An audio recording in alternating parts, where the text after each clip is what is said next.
Today we are making an omelet. The first things first is we need 3 eggs. We've got our pan, and then next up we need to spray the pan because we don't want it to stick. Next up we just need a bowl and something to whisk it with. I just use a fork because it's pretty easy. We're gonna crack 3 eggs. Add in a cup of water. Next up, we're gonna add sea salt and pepper. I'm pretty excited to make this. I haven't made one of these in such a long time. I had this period when I was younger where my stepmom showed me how to make an omelet, and then I made one almost every single day for like 3 months. Once your seasoning, egg, and water are in here, you're just gonna mix them all together. That's what we're looking for. The cool thing about omelets is they're really customizable. This one's for Joanna, and she wants ham, so let's chop it up. You can do this with your hands, but it's just really easy with a knife. After you have some pretty nice pieces of whatever protein you would like, we're gonna move on to another veggie, which is onions. If you've never cut onions before, it's a blast. But first, you're gonna wanna remove all the skin. It's pretty easy. I used to work at Subway, and that's actually how I learned. After you skin it, you're gonna wanna cut off each side. So I like to just slice off the 2 sides here.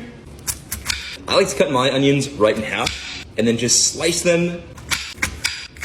It should look something like this, and make sure that these little circle pieces, the cores, are removed. You're gonna wanna heat up the pan to a pretty high heat. We're gonna get a little bit of butter and put it into the pan. After the butter is melted, you're gonna reduce the pan to a medium heat and then pour in your mixture. You're gonna let it cover pretty much the entire pan, and then we're gonna add our fillings. I added a little bit of pepperoni as well. Just kind of evenly throughout because we don't want everything in one bite.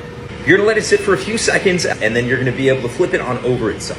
So what we're gonna slightly tilt the pan and scoop under it with our rubber spatula, and we're just gonna flip it on over. As you can see, I flipped it over halfway, which is beautiful. That's exactly what we're looking for.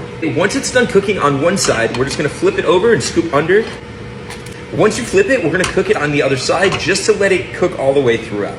Once it's cooked all the way on both sides, you're gonna scoop under it, and then you're good to plate it. Once it's plated, I like to put a little bit of pepper jack cheese on top and let it melt and sit for a little bit. And then just grind a little bit more spices on top for some additional flavor. Once the cheese is melted, I like throwing a little bit of parsley on top. Then bon appetit, you're ready to serve. It's really good.